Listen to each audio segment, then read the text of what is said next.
Seu sinal aí para vocês, né? Gravando e vamos que vamos. Então, na primeira aula que nós estávamos falando sobre a Hannah Arendt, a gente comentou que ela tem 3 temas principais naquelas sessões 4, 5, 6 que a gente tem que ler, lá da obra Condição Humana. E quais são mesmo esses três temas centrais mesmo? Vamos relembrar? Vamos lá? Ele está aqui no slide anterior, é rapidinho, ó. Primeiro tema central que ela trabalha, né, da sua gênese de antropologia filosófica, o trabalho. O segundo é a produção e o terceiro é a ação. Muito bem, Gabriel, muito bem, João, beleza. Isso aí. O Enzo escreveu ali labor, né? Ela cita o labor, mas ela não vai dizer que o labor é o principal tema dela. Por quê? Porque o labor seria aquela existência de trabalho para a sobrevivência. E o que ela está se preocupando em estudar é justamente aquele trabalho exagerado, aquele labor exagerado que não nos permite levar uma vida ativa. Por que ele não nos permite levar uma vida ativa? Ou porque eu ganho pouco e tenho que trabalhar muito para compensar, ou porque eu ganho até suficientemente bem, mas cada vez que eu ganho bem, eu fico aumentando as minhas necessidades, né? Aquilo que eu acho que eu preciso, para poder levar um estilo de vida que eu acho que eu preciso, e por isso eu tenho que trabalhar muito mais. Eu dei o exemplo lá de ter um carro bem legal. Claro, quem não quer ter um carro bem legal, ou pelo menos, né, a maior parte das pessoas querem ter um carro bem legal. Porém, ter um carro daquele padrão pode me fazer ter que trabalhar muito mais para poder manter aquele veículo, para poder pagar financiamento, ou para pagar IPVA, ou para pagar seguro, ou seja, eu vou me tornar refém do meu trabalho em função de uma condição de existência que eu julgo, né, ser importante para mim. O Aristóteles, esse tema, né, para que serve o trabalho, para que serve o dinheiro, esse tema aqui, ele já não é um tema novo. O Aristóteles, pessoal, Aristóteles, isso mesmo, lá na antiguidade, já escrevia sobre isso, já abordava esse tema. E ele se questiona, para que eu vou ter que ter tanto dinheiro se, na prática, né, o que é importante do dinheiro é o que eu quero fazer com ele. Agora, dependendo do que eu escolher fazer com o dinheiro, eu posso me tornar um escravo do dinheiro, posso me tornar um escravo da produção, que é justamente o que Aristóteles e tantos gregos de seu tempo acham um absurdo, né? Você viver escravizado em função de não ter tempo para uma vida contemplativa, de não fazer a leitura que você gostaria, de você sempre estar obrigado a fazer algo que seja produtivo, né? Útil para uma finalidade. Eu tenho certeza que muitos de vocês ficam assim, divididos, né? Entre fazer uma coisa que gostam muito, que lhes dá prazer, que lhes dá divertimento, e que não precisa ser necessariamente algo não produtivo. Ah, eu quero ler um livro do assunto que eu gosto, e não necessariamente o livro da Hannah Arendt, A Condição Humana. Ou seja, não é que eu não goste de ler filosofia. Gosto, mas eu gostaria de ler outro filósofo. Ou eu gosto de desenhar, ou eu gosto, né, de outras atividades, gosto de atividade física. Então, você acaba se tornando refém do trabalho. O labor, né, é aquilo que é o básico da nossa existência. O trabalho que acaba se tornando, né, um sacrifício. É correto dizer que na sociedade atual, boa parte do trabalho virou labor?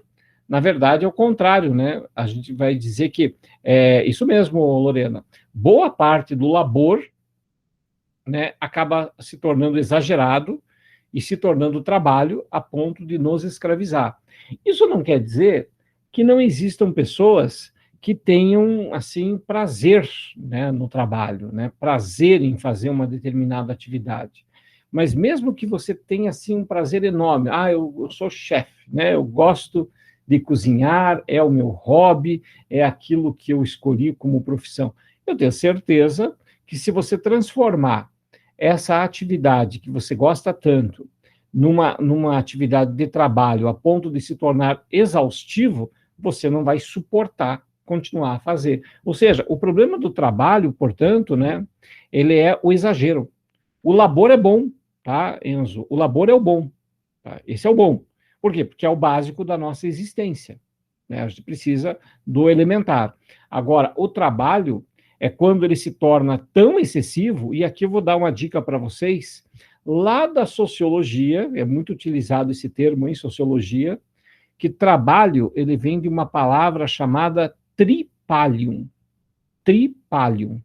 Tripalium era um instrumento de tortura. Então, até a etimologia da palavra trabalho não é uma coisa boa, não. Né? Então, o trabalho, né, ele, quando exaustivo, quando ele é focado apenas na produtividade e não mais no prazer, aí você tem um problema. Então, nós temos o labor, que é algo natural da nossa existência, temos o trabalho necessário, né, e o trabalho em si não é ruim, o problema é o exagero desse trabalho, focado em produtividade. Vocês, com certeza, né, ouviram muitas e muitas vezes, nesse ano e nos anos anteriores, aquilo que a gente chama de desemprego estrutural, ou seja, que a tecnologia, né, ela acabou surgindo nesse processo histórico, ela acabou se tornando nesse processo histórico, a tecnologia, algo que nos escraviza e não nos liberta mais, tá? Só nos escraviza. Por quê? Porque aquilo que era um emprego básico, um trabalho básico, né? Vamos pensar lá, um entregador de jornais.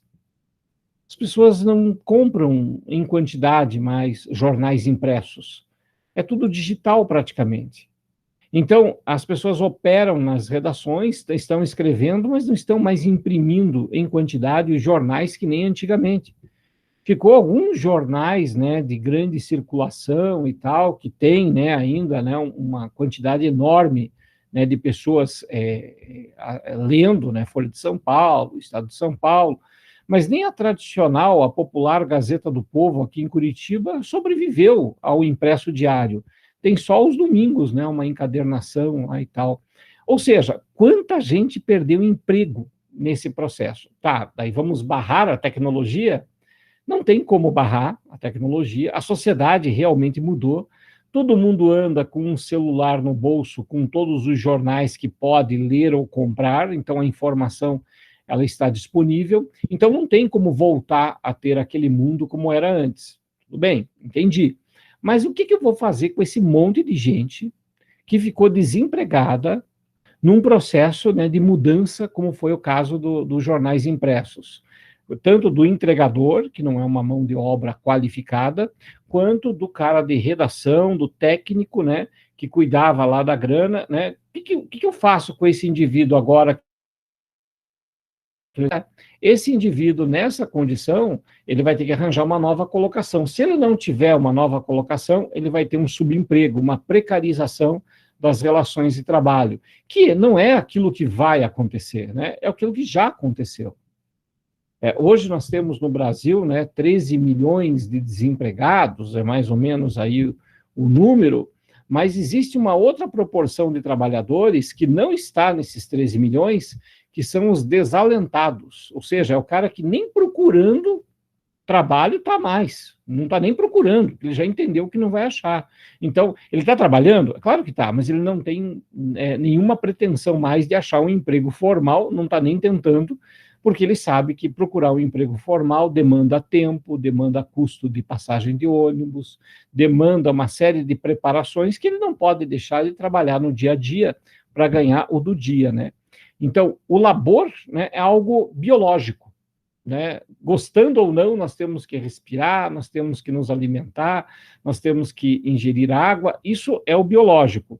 O trabalho, na sua origem, né, ele não era para ser tão desgastante. O que a Hannah Arendt chama é o trabalho focado na produção e não mais na satisfação. Tem um aluno dela, ele está vivo ainda, esse aluno dela, é o Richard Sennett. O Richard Sennett, ele foi aluno da Hannah Arendt e ele diz, eu discordo da minha professora, né, que via tantas coisas ruins no trabalho. O trabalho, sim, ele pode ser um trabalho satisfatório, pode ser um trabalho que nos dá prazer. Mas ele, ao mesmo tempo, concordava que esse trabalho exagerado no tempo e focado na produtividade acaba com toda a satisfação dele. Nossa, eu adoro fazer um prato bem feito para servir à mesa num restaurante. Excelente. Mas se você tiver que fazer isso muitas vezes, né, e uma coisa exaustiva, toda a satisfação, né, vai se perdendo porque você está focado na produtividade, né? Ali nos comentários, né, a, a Lorena escreve, né, o labor são as condições básicas para a sobrevivência do homem, tipo comer, respirar, coisas naturais, perfeito. E o trabalho são as relações com outros, né, que pode se tornar uma relação exploradora na maior parte dos casos do mundo contemporâneo. É claro que essa relação de exploração ela é uma relação social. Então, eu tenho uma condição individual de existência e a minha relação com os outros pode ser uma relação de trabalho, que pode ser exploradora ou não. Ou seja, eu estou aqui pensando, né, com vocês as melhores formas de apresentar esse conteúdo para vocês. É o meu trabalho, beleza? Agora, a minha relação de trabalho não é só com vocês. Tem a ver com os meus patrões, tem a ver com os meus colegas de trabalho, e essas relações podem ser relações de exploração, beleza? Então, o meu trabalho com vocês, ele está sendo executado sem uma relação de exploração, mas ele pode se tornar uma relação de exploração dependendo de quanto tempo eu tenho que fazer isso daqui, por quantas horas, né, e quanto eu vou receber por isso. Bom, vira labor quando vira algo quase que necessário. O labor não vira nada, ele já é, né? O labor é a nossa condição de existência. Então, o trabalho é uma relação social construída. Então, labor é biológico. O trabalho, ele é uma construção social, que pode ser exploradora ou não. Quando se torna exploradora? Quando é focada apenas na produtividade. Beleza? Muito bem. Não, trabalho não vira labor. Nunca vai virar. Nunca. Labor é uma coisa, trabalho é outra. Essas coisas, elas não estão num gráfico, né? Evolui de uma para outra. O labor é algo biológico, beleza? O Gabriel aí faz uma referência biológica, né? Ou seja, né, a existência, né, da vida, né, como o labor. Beleza. A ação. A Janaína nos comenta ali da ação. Já vou falar da ação, vai aparecer agora no próximo texto, que a gente já tinha lido. Ação é o tempo que nos sobra do trabalho e que a gente se dedica a uma vida ativa. Essa vida ativa, a ação, ela pode estar na política, ela pode estar, né, nas nossas relações familiares, elas podem estar em várias condições. Mas se eu não tenho tempo da ação, como é que eu vou poder levar uma vida ativa? Porque eu estou sempre focado em produtividade. Eu vou dar aqui alguns exemplos. Você está lá na rede social, né? Está lá no Facebook, está lá e tal, e daí você vê alguém falando uma asneira gigante lá. Aí você pensa, caramba, mas isso está errado. Eu vou pesquisar, vou descobrir que isso aqui está errado e vou apresentar. Obviamente que nem sempre vai dar certo, né? Esse teu trabalho, né, de pesquisa e convencimento. Mas quando você fez a pesquisa, quando você foi buscar uma informação que você desconfiou que estava errada, foi atrás da informação, você fez a coisa certa, você fez uma ação, você está levando a vida ativa, ou seja, você não está como uma mera ou um mero receptor de informações em que você diz gostei, não gostei. Não, você foi investigar. E quando você foi para essa investigação, você está fazendo a ação. E contribuir para um debate dizendo, olha, eu encontrei essas informações todas aqui. Na faculdade, é muito comum, né, principalmente nas faculdades de humanas, ter a aula, né, em que você lê o texto e você, né, traz o texto para debate, que é o seminário, né? Então, é muito comum isso. E tem aluno que não gosta, né? Tem aluno literalmente, né? Porque aluno é uma palavra que significa sem luz. Porque quem tem luz é o professor, o aluno está no escuro. Tem aluno que fala, não gosto, não quero saber a opinião do outro aluno sobre o texto, eu quero saber o que o professor vai me dizer desse texto. E aí que está. O professor, ele não nasceu sabendo aquilo. Ele fez uma leitura, ele teve a oportunidade de apresentar um dia aquele texto, E agora ele está dando a oportunidade que as pessoas também têm de ler o texto. Agora, se os alunos souberem que o professor vai explicar o texto completo, que nem eu estou fazendo aqui, né? Estou explicando o texto completo. Qual é a graça, qual é a oportunidade que você vai ter de ler o texto? De você construir o teu conhecimento, construir a tua interpretação. Por isso que a Federal lança os textos como leituras obrigatórias. Então, tem professor que, em vez de instigar o estudante a fazer a leitura, ele quer dar tudo mastigado. E se ele der tudo mastigado, e não disser para o cara ler, como é que ele vai conseguir ser protagonista desse conhecimento? Então, o debate, a participação, a apresentação, mesmo que não tenha debate, Gabriel, mesmo que não tenha debate, mesmo que não tenha nenhum tipo de participação, você escrevendo, você falando sobre o tema, já é uma forma de você reelaborar o pensamento. Porque uma coisa, eu assisti a aula, eu entendi tudo. Agora experimenta escrever. Experimenta escrever um texto com 7 linhas, diferenciando o que é produção, o que é trabalho e o que é ação. E você vai perceber que as dificuldades vão aumentando. As dificuldades de escrever, de passar informação, é muito mais complexa. E aí você tem uma análise de quanto você efetivamente conhece um assunto. Você deixa de conhecer um assunto quando você fica apenas como, né, plateia. Então, ler, interpretar é a tarefa sine qua non, né, indispensável de você ter que fazer nesse processo de preparação. Então, o trabalho como exploração exaustiva é o quê? É o trabalho, né? O trabalho focado na produção é esse trabalho, né, exaustivo. É isso que a Hannah Arendt fala de um trabalho focado na produção. O trabalho por si só, ele não tem problema, mas o trabalho focado em produtividade, esse é um problema. A Google, né, inclusive a Google, que eu acabei de ganhar, né, nas ações da Google, que eu estou acompanhando aqui agora, as ações da Google estão em queda, mas eu apostei na queda e ganhei, enquanto nós estávamos no começo dessa aula, estou com o mercado de ações rolando aqui, não estou brincando não, estou brincando não, aqui ó, mercado de ações rolando aí, ó, as ações da Google em queda, né? Então, estou fazendo o meu dinheiro trabalhar para mim, para sobrar mais tempo para eu me divertir com outras coisas. Então, eu olhando isso daqui, né, eu posso trabalhar de casa com o mercado de ações. Poxa, show de bola, beleza, estou trabalhando em casa e tal. Agora, eu tenho que bater uma meta nisso daqui. Se eu não bater essa meta, nossa, para que ficar fazendo isso então? Agora, quando você estabelece a meta, você mesmo estabelece a tua meta, você dedica um tempo para ficar livre, um tempo que eu vou assistir a série que eu gosto, um tempo que eu vou ler o livro que eu gosto, o tempo que eu tenho para fazer exercício, enfim, né, o que eu gosto de fazer. Agora, se o meu patrão coloca para mim uma meta extremamente alta, da qual eu não pude participar no processo de escolha, eu me torno refém. E aí é o trabalho focado na produção. Beleza?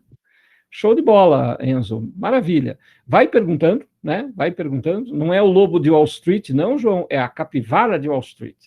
Seguindo adiante. Bom, tem um texto que a gente começou a ler, e esse texto aí, ele está bem a cara da questão da federal, né? Vamos lá. Com a expressão vida ativa, que a Janaína perguntou o que é ação, né? Ação é aquilo que a gente faz numa vida ativa, ativação, beleza? Pretendo designar 3 atividades humanas fundamentais: o labor, o trabalho e a ação. Então, para eu levar uma vida ativa, eu tenho que ter a minha condição biológica de existência, chamada labor, tenho que ter relações sociais de trabalho, não focado apenas na produtividade, e tenho que ter uma outra dimensão da minha vida, que é o tempo em que eu posso ser protagonista de alguma coisa, que é o lugar onde eu posso participar da vida política. Então, muitas vezes as pessoas confundem, né?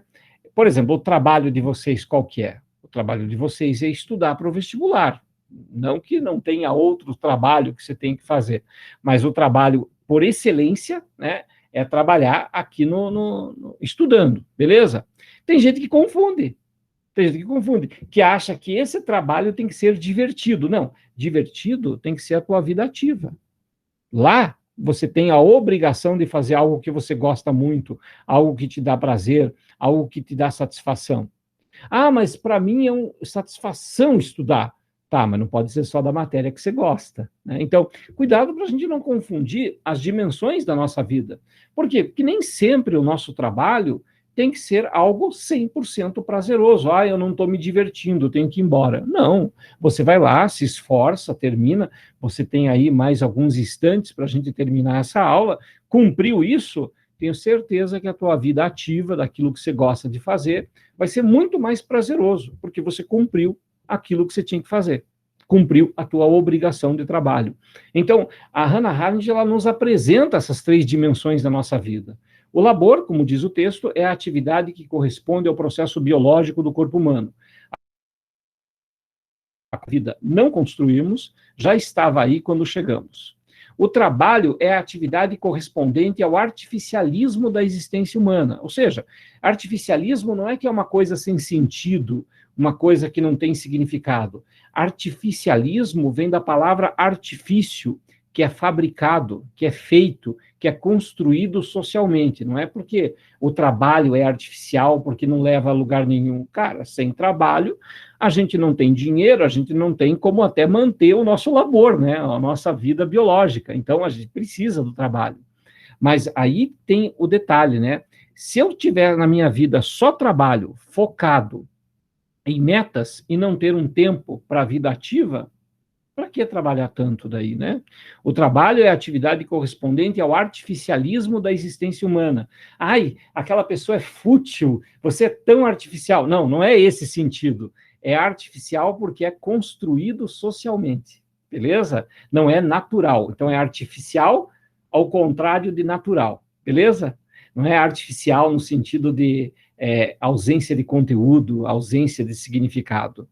O trabalho produz um mundo artificial de coisas nitidamente diferente do ambiente natural. Então, aí confirmando, né, que o artificial aí não é as coisas sem sentido. A condição humana do trabalho é a mundanidade. Mundano é outra palavra complicada, né? Vai você é um mundano, né? Você é um mundano, o que você é mundano? Não, não é isso. Mundano é do mundo. Né, do mundo, né, das coisas do mundo, da sociedade. Muito bem aí, Gabriel. Seguindo adiante. A condição humana do trabalho é a mundanidade. A ação, aí a Janaína tinha perguntado, né? Única atividade que se exerce diretamente entre os homens sem a mediação das coisas, ou da matéria, correspondente à condição humana da pluralidade. Ou seja, a ação humana não pode ser confundida com a relação de trabalho. A ação humana é uma vida com as outras pessoas. Então, quando eu estou com a minha família e a gente fala, vamos jantar juntos, né? A gente está construindo uma relação social muito própria, né? Entre pessoas. E é diferente da relação profissional, porque eu estou dentro, né, de um cursinho, me relacionando com vocês, me relacionando com os meus colegas, mas ali eu tenho um propósito. Meu propósito ali é o trabalho. Né? Agora, a relação social que eu construo com pessoas que não estão no meu ambiente de trabalho são relações sociais, né, de uma vida ativa, tempo para os amigos e tal. Ao fato de que os homens, e não o homem, né, os homens vivem na Terra e habitam o mundo. Todos os aspectos da condição humana têm alguma relação com a política. Ah, entendi. Quer dizer que tudo que a gente faz, né, na nossa relação com os outros, é sempre um ato político. Então, esse papo do cara dizer, não, eu sou isento, né, eu sou isento, eu tenho que ser mais isento possível na minha relação de trabalho com vocês, apresentar várias perspectivas. Agora, quando eu não estou nessa relação de trabalho com vocês, estamos numa outra relação social, é sempre um ato político, é sempre a defesa de um ponto de vista. E eu sempre espero que as outras pessoas apresentem outros pontos de vista e façam debates acerca daquilo que eu estou apresentando. Então, quando eu estou ali conversando com a galera e tal, e a galera fala, eu não gosto desse político, não gosto daquela pessoa, ali é um ambiente que não é o professor. né, que procura mediar e tal, não. Ali é um momento político em que você vai defender um determinado ponto de vista, vai defender uma proposta de mundo, uma visão de mundo. Todos os aspectos da condição humana têm alguma relação com a política, mas esta pluralidade é especificamente a condição de toda a vida política, ou seja, eu só consigo ter uma vida política de atuação, de debate, de livre interpretação, de participação, se eu tiver uma vida ativa. Se eu ficar enfurnado numa relação de trabalho, eu sempre vou ser tolhido porque o meu trabalho me limita de que forma eu posso atuar na política. Então, tem certos limites que eu não posso passar nessa relação profissional com vocês, né? De defender posições que são extremamente individuais e não posições científicas. Então, aí você começa a perceber como que se eu não tiver esse espaço de vida social, de vida ativa, eu sempre vou estar tolhido, sempre vai estar limitado, eu nunca vou ter liberdade para participar de outras coisas. Por quê? Porque eu vou debater política com meu chefe, que pode ter uma opinião totalmente contrária da minha, quer dizer, eu vou acabar colocando em risco a minha relação de trabalho por conta da minha visão de mundo. Enfim, né? Em A Condição Humana, Hannah Arendt define o labor como atividade inerente ao corpo humano, no que tange a exigência de manter-se vivo. O labor é a condição de vida comum. Todos os homens, animais, todos estão sujeitos a isso. Mas o trabalho é uma construção social. A Lorena comenta ali. Prof, quando ela fala que a ação seria sem a mediação da matéria, seria no sentido de sem a interferência das construções artificiais referidas no trabalho? Sim. Né? A minha relação com os meus colegas professores, na esmagadora maioria, é uma relação profissional. Ela só existe por conta de uma relação de trabalho. Claro, se eu tenho uma relação pessoal com essas pessoas, porque elas podem vir à minha casa, eu posso visitar a casa delas, e a gente tem outros círculos de conversa, obviamente que eu tenho ali uma vida ativa, e ali tem uma dimensão política. Mas na maior parte dos meus colegas professores são apenas colegas mesmo, é diferente, por exemplo, o Vado, que eu tenho uma relação mais pessoal, a professora Lívia, que eu tenho uma relação mais pessoal. Então, são relações, né, que foram com o professor Pedro Adriano, que são relações que foram construídas no trabalho e além do trabalho. Interessante, né? Como é que a gente pode pensar essas coisas. Beleza? Então é isso mesmo, Lorena. Tá joia? Vamos lá. A denominação de animal laborens para o homem enquanto ser que labora para prover a sua própria subsistência. Então, animal laborens, né? Comumente utilizada na antiguidade clássica para nomear a categoria dos escravos. O escravo, né, o escravo na antiguidade, ele não vê a atividade que ele faz como trabalho. É uma relação quase biológica, né, de labor, de ele ter que prover a existência dos outros. É uma exploração? É, mas é a condição da escravidão antiga. Já o trabalho é a atividade correspondente à criação de coisas artificiais. Diferente do ambiente natural que lhe transcendem a vida dos individuais, ao construtor do mundo foi dado ao homem de Homo faber. Opa, chegamos aqui numa diferenciação bem importante, né? Homo, animal laborens, é o biológico, né? Ele não está construindo nada, ele só está existindo, e o Homo, veja que de animal passa para homo, né, de hominídeo, faber, que é o que fabrica, que é a nossa condição, né, de trabalho hoje, é muito mediada por relações artificiais. Bem importante esses dois termos. Para você que vai ler na primeira fase o que significa um, que a federal não vai te dar de bandeja que você saiba a diferença, que ele vai escrever que animal laborens é uma coisa e homo faber é outra. Animais laborens, animal laborens, labor. Homo faber, relação de trabalho. Beleza? Então, tem que dominar bem isso. Ainda é apresentada a definição de ação, atividade exercida entre homens, independentemente da produção de coisas ou da manutenção da vida. Então, quando eu tenho uma relação social que não está necessariamente ligada ao trabalho, pode estar relacionada, mas ela tem uma outra finalidade, aí é a ação. Então, minha gente, você tem que guardar um tempo da tua vida para poder levar uma vida ativa, né? Você que está aí enfurnado há praticamente um ano estudando para o vestibular, um ano ou mais, cuidado para que uma parte da tua vida, a vida ativa, não fique totalmente desligada. Atividade exercida entre homens, né? Homens no sentido de sociedade, né? Não no sentido de homem-gênero, né? Independentemente da produção de coisas ou da manutenção da vida, porque se fosse manutenção da vida, era labor, devido ao fato de que os homens e o homem vivem na Terra e habitam o mundo, né? Constroem, fabricam esse mundo, homo faber. Existente é a ação, porque é a pluralidade humana, porque cada um vai ter um ponto de vista, né? Cada um tem uma ação política. E quando você se encontra com essas outras pessoas com visões de mundo diferentes, você tem uma existência. Eu existo porque eu penso, né? E não porque eu sigo ordens. A condição de existência do homem sobre a Terra. Somos seres racionais, igualmente humanos, mas cada qual apresenta diferenças e variações em seus caracteres individuais. E para que se reflitam essas diferenças, necessitamos de constante presença, diálogo, né? Constante presença e continuado diálogo com os outros. Então, quando nós estamos nas redes sociais e a gente não gosta de alguém, não gosta das ideias de alguém, não é porque ela te ofendeu, ela simplesmente não gosta, você não gosta das ideias dela. Você vai lá e bloqueia. Tá, beleza, bloqueou, você não quer se incomodar, tá, entendi. Mas dá para fazer isso com as outras pessoas no mundo real? Dá.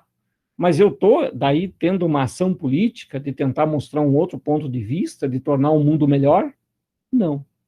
E é isso que a Hannah Arendt diz sobre o nazismo. Ela fala que no nazismo, no totalitarismo, não só o nazismo alemão, o fascismo italiano, o stalinismo soviético, as pessoas deixaram de ter uma vida ativa para ter uma relação de obrigação. E aí não tem pluralidade, né? Como é que eu vou ser plural, democrático, diverso, numa relação de trabalho em que eu sei que a outra pessoa detém o poder de me demitir ou não? Então, a menos que eu seja chamado para fazer isso, eu não vou fazer isso no meu trabalho. Então, a condição de pluralidade, geralmente a gente encontra fora das relações de trabalho. Aí um esqueminha, né, para diferenciar uma coisa da outra, deixa eu só aqui ajeitar para a gente poder ver aqui o esqueminha. E aí eu tenho que diminuir um pouquinho aqui. Aqui, ó, só. Sim. Labor, né? Trabalho, ação. Pensar, querer, julgar. Então, quando nós falamos, né, da vida ativa, pensar, querer e julgar. Labor, trabalho e ação. Como é que essas duas coisas operam, né? Como é que essas coisas existem? Eu tenho as três coisas, tá? Eu tenho o meu labor, a minha existência biológica, você também. Tenho o meu trabalho, você também, e tenho uma parte da minha vida que é a ação. O labor, né, o trabalho e a ação, para que essas três coisas existam simultaneamente na nossa vida, nós temos que ter essas três coisas aqui do outro lado. Ou seja, temos que ter o pensar, o querer e o julgar. Senão, eu vou querer só, né, reproduzir a máquina, só seguir o fluxo, só trabalhar por metas. Então, eu tenho que pensar, eu tenho que querer e tenho que julgar para eu ter uma vida ativa, uma vida completa, em que labor, trabalho e ação estejam equilibradas na minha existência.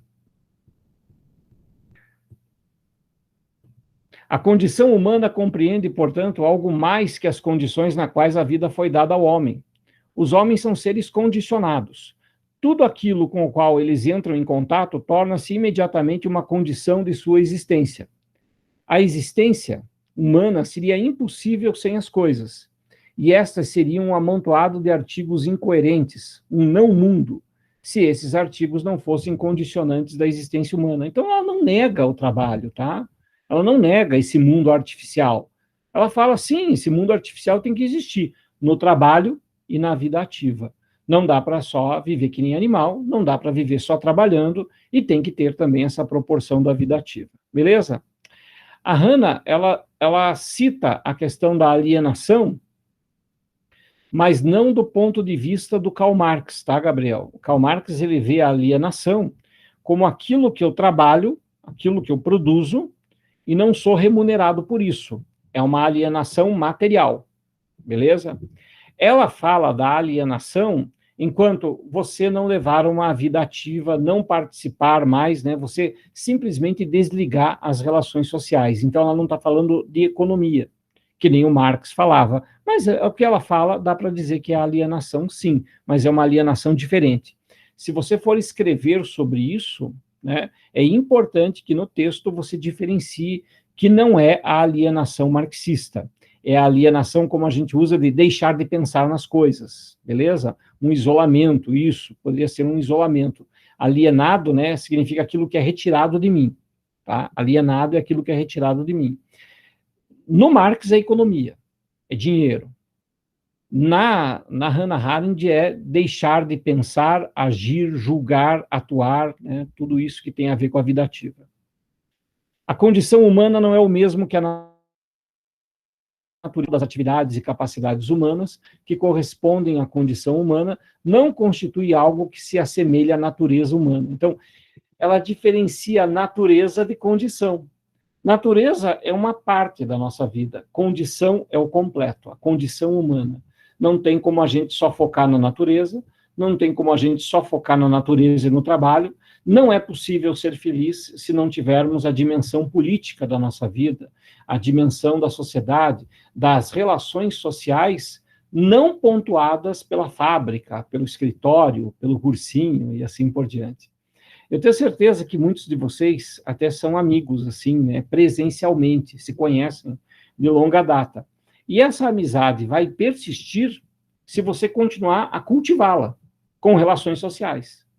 Porque mesmo que você reencontre um antigo amigo que você era muito chegado e que num primeiro momento pareça que vocês reconectaram uma velha amizade, tenha certeza, se você desligá-la de volta e só vê-lo daqui muito tempo, as diferenças entre vocês vão ser tantas que vocês não vão ter mais relação e um já não vai mais gostar tanto assim do outro como gostava. Vão ver opiniões políticas diferentes, vão ver gostos diferentes, e aí a sociedade, né, as relações sociais, elas precisam ser construídas, né, mantidas, cultuadas.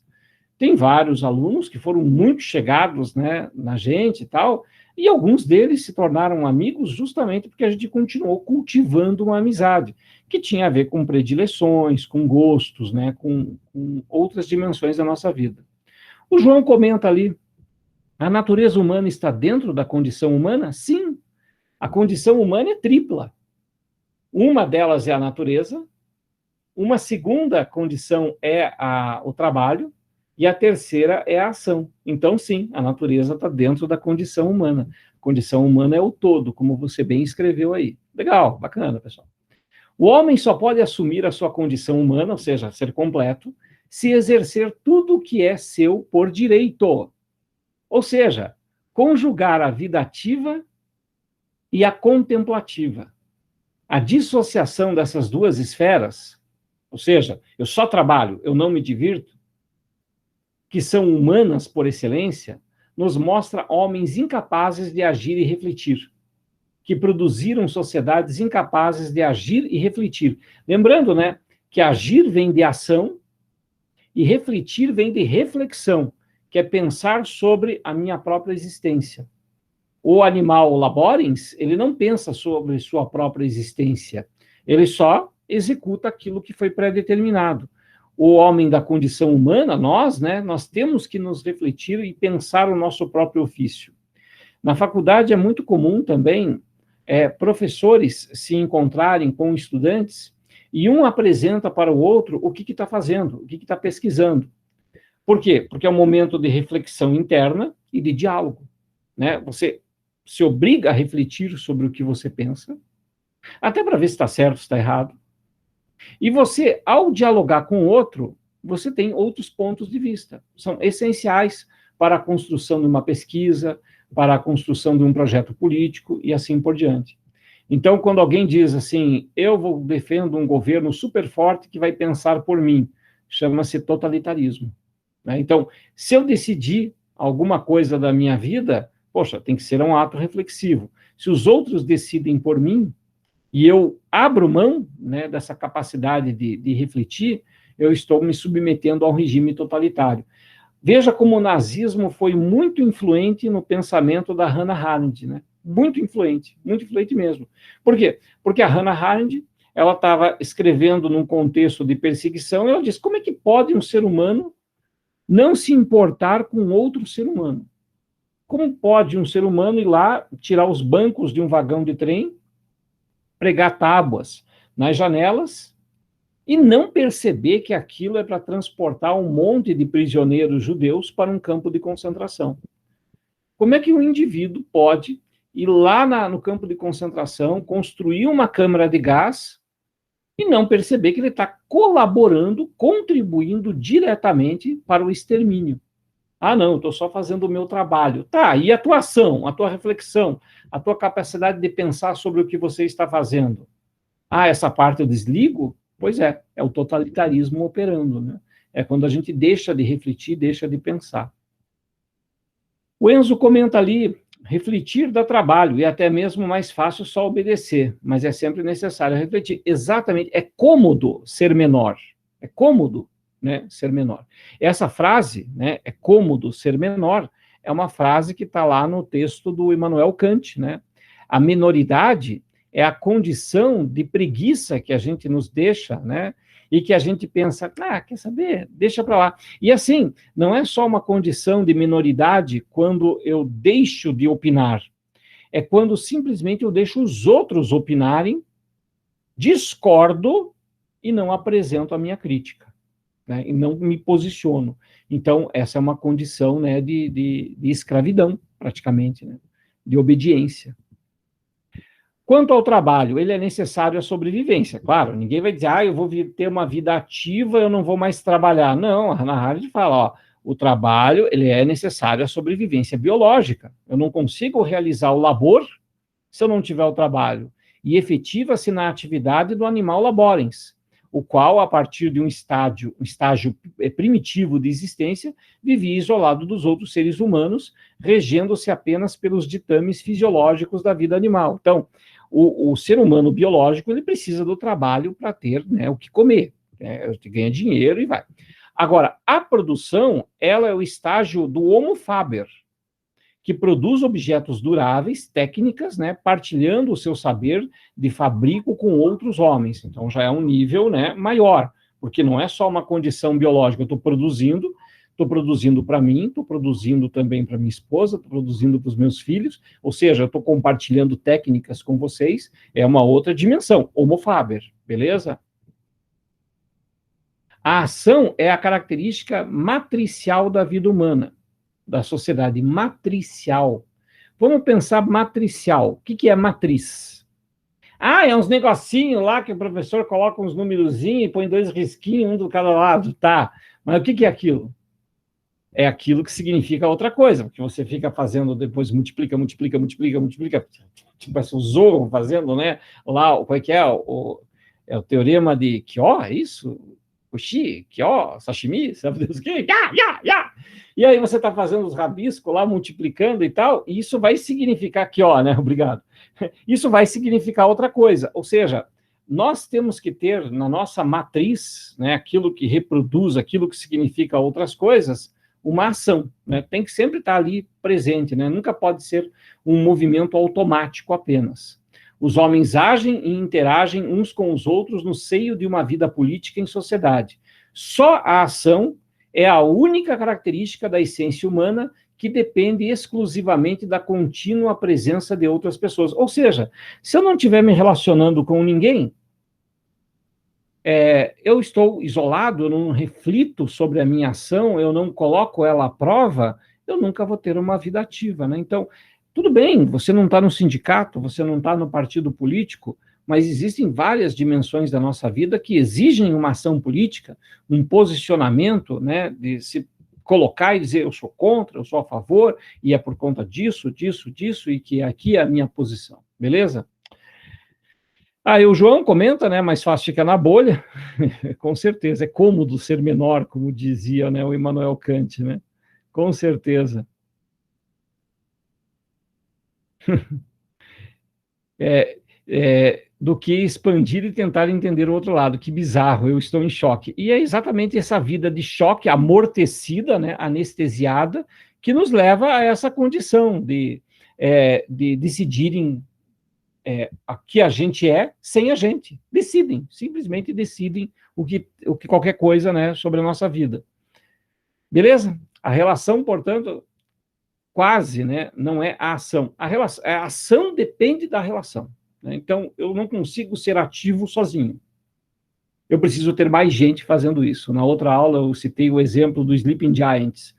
Se só o casal lá de Ponta Grossa fizesse isso, só os dois, não tivesse toda uma rede via Twitter, propondo, se posicionando, retweetando, estabelecendo conexões com as suas redes, é claro que não daria certo também, né? Então, viver na bolha não vai resolver, não muda nada. A ação social, a mobilização, veja que móvel, né? Móvel, mobilização, tem a ver com ação. É o único caminho para as mudanças que nós precisamos. As máquinas eram para deixar o homem livre. A Arendt escreve, de uma sociedade...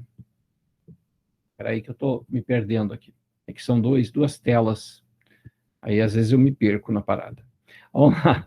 Então, a Arendt escreve ali, né? A Arendt, de uma sociedade de operários, trabalhadores, a uma sociedade de empregados. Ou seja, a gente vive correndo atrás de metas. A condição humana não é isso, pessoal. A condição humana, segundo Hannah Arendt, é a liberdade de ação.